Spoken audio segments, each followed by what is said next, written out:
Hello students, plant pathology वाले section में आज जो हम डिजीज़ पढ़ेंगे जिसके बारे में हम बात करने जा रहे हैं वो है येलो वेन मोज़ेक ऑफ भिंडी। ये वायरल डिजीज़ है जैसे कि नाम से क्लियर हो रहा है। मोज़ेक सिम्टम्स कॉज होते हैं इस पर और ये भिंडी की बहुत कॉमनेस्ट तथा हार्मफुल डिजीज़ है। ये एक सिस्टेमिक डिजीज़ होती है और जहाँ तक हम इनके होस्ट पैथोजन की बात करें तो इसका होस्ट जैसा कि नाम से क्लियर है भिंडी, जिसका बॉटनिकल नेम एवेलमॉस्कस एस्कुलेंटम है। पैथोजन इसका होता है yellow vein mosaic virus YVMB के नाम से इनको जाना जाता है और डिजीज़ का नाम है मोज़ेक डिजीज़। और इन्फेक्टेड पार्ट्स जो हो सकते हैं ऑल एरियल पार्ट्स हो सकते हैं प्लांट के। तो ये तो रही बात डिजीज़ और पैथोजन की। अब बात करते हैं इसकी इंट्रोडक्शन की।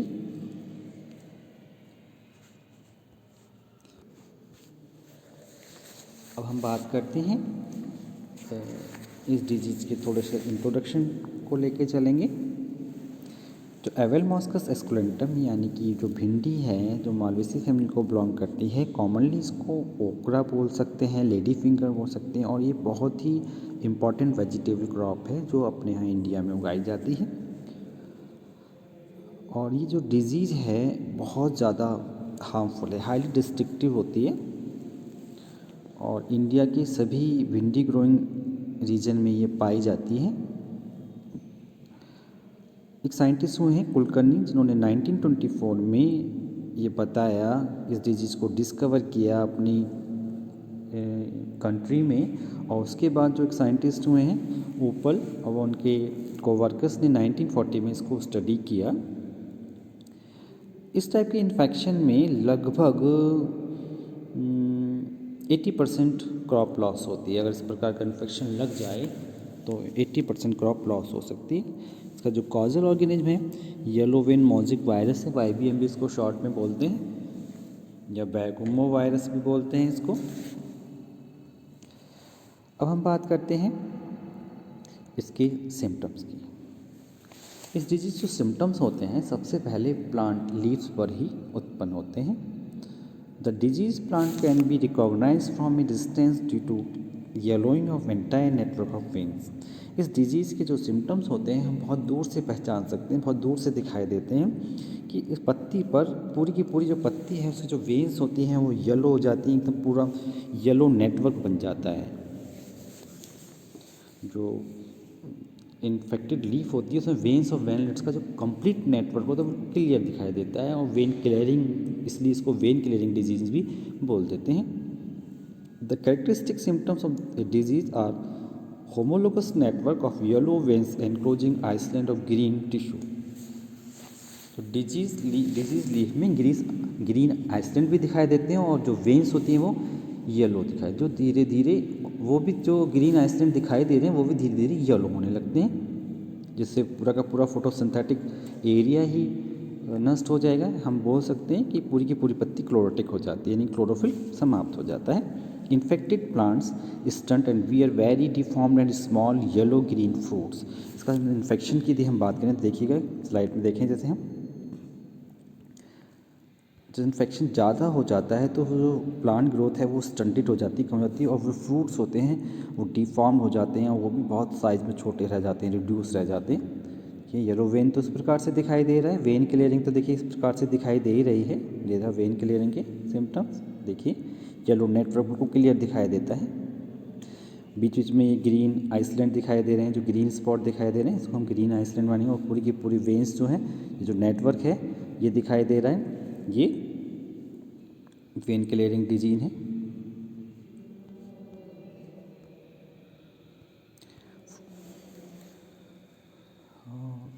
प्लांट की ग्रोथ रुक जाती है, इनकी स्टंटेड हो जाती है। Distortion of leaf stock and stem occur at the advantage stage of infection. Infection की बहुत एडवांटेज स्टेज में, एडवांस जो स्टेज होती है उसमें जो लीफ की स्टॉक या पेट्यूल है, स्टेम है, वो भी इन्फेक्टेड हो जाता है। इस प्रकार से इन्फेक्शन दिखाई देने लगेगा, देखिएगा।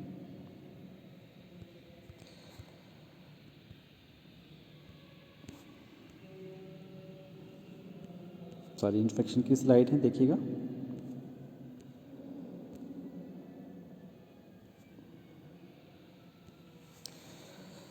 In a field, most of the plant may be diseased and the infection may start at the any stage of the plant growth. Infection restrict flowering and fruits if formed may be smaller and harder. The infection in fruit और flowering तभी flowering और fruiting तब पहुँच जाता है तो fruits बहुत ज़्यादा stunted दिखाई देते हैं, उनकी growth रुक जाती है, चाफी हो जाते हैं, वो waste हो जाते हैं, किसी काम के नहीं रहते हैं, चाफी हो जाते हैं।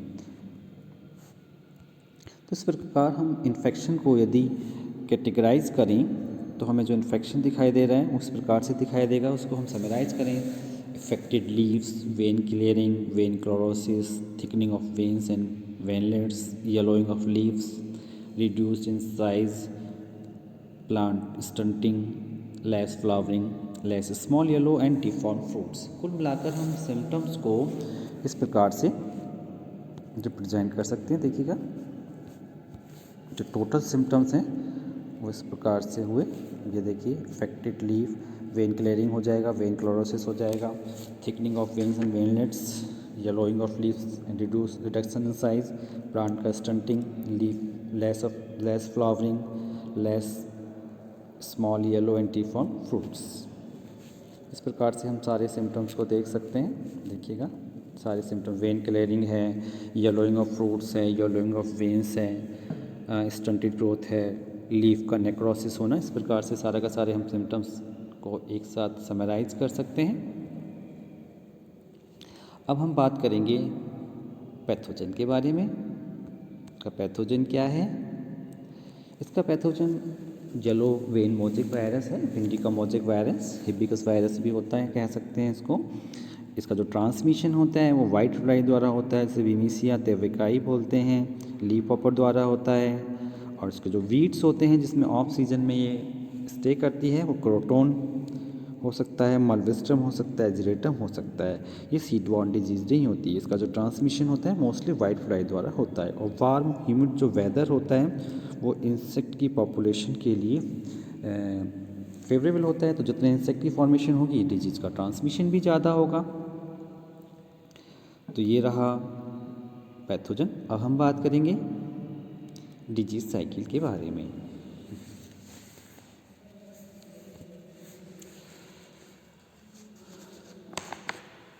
परपेचुएशन एंड डिजीज साइकिल के बारे में।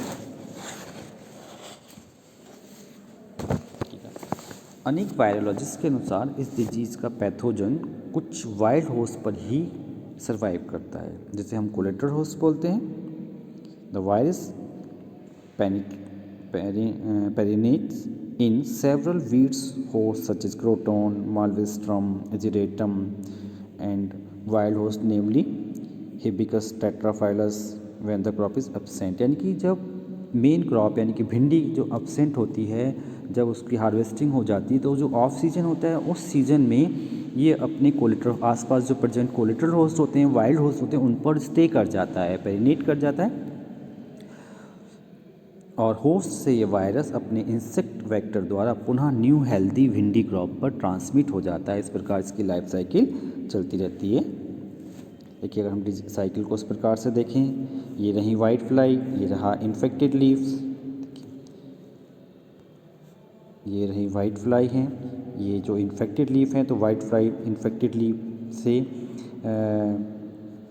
सैप को सक करेंगी, सक करने के बाद जो हेल्दी क्रॉप है उसको उस पर इन्फेक्ट कर देंगी। किस प्रकार से जो हेल्दी क्रॉप है उस पर जो white fly suck cell sap from the healthy leaves and inject virus inside the leaves. इस कंडीशन में जो ये इंसेक्ट हैं यहाँ से सैप को एब्जॉर्ब कर रहे हैं, साथ ही साथ इन्फेक्शन को, वायरस को भी इसमें ट्रांसमिट कर देते हैं। वाइट फ्लाई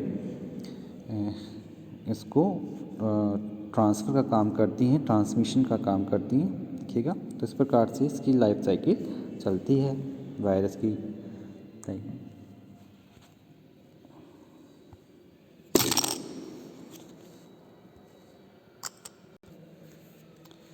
अब हम पढ़ेंगे इसके डिजीज़ कंट्रोल के बारे में, या डिजीज़ मैनेजमेंट बोल सकते हैं।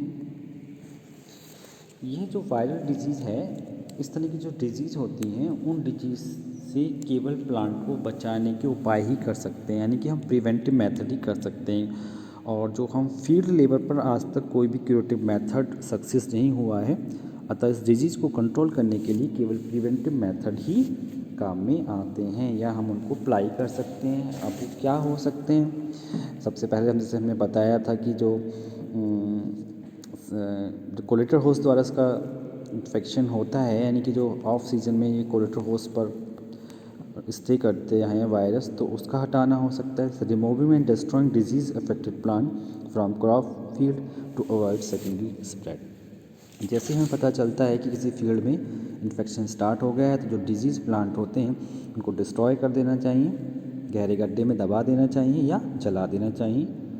और to destroy the host weeds such as croton, जैसे भी बताया, सेकेंडरी होस्ट को वहाँ से हमें जो कोलेक्टर होस्ट है उसको वहाँ से हटाना होगा। क्रॉप रोटेट करना होगा। हर बार हमें भिंडी की क्रॉप बोने से इन्फेक्शन जो होगा वो एंडेमिक हो जाएगा। रेसिस्टेंट वैरायटीज़ को हमें यूज करना चाहिए।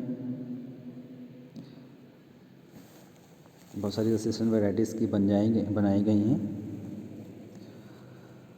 और डिजीज़ के स्प्रेड को रोकने के लिए हमें कुछ केमिकल्स का उपयोग करना होगा, जैसे कि डाइमिथोएट है, मोनोक्रोटोफॉस है, इसकी स्प्रे करना होगा।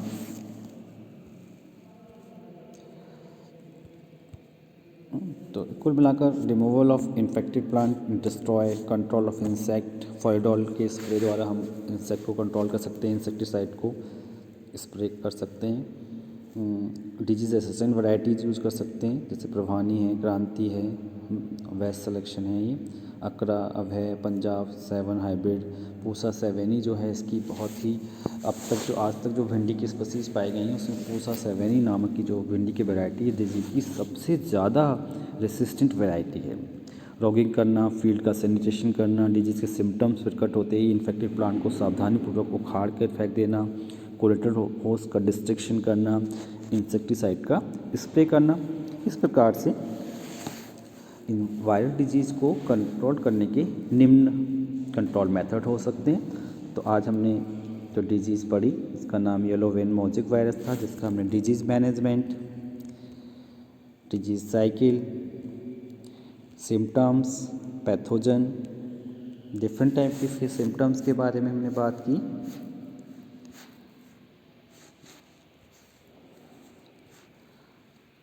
और इसके इंट्रोडक्शन की बात की। तो इस प्रकार आज का हमारा लेक्चर यहीं समाप्त होता है, जिस पर हमने yellow vein mosaic of virus, yellow vein mosaic of भिंडी नामक डिजीज़ पर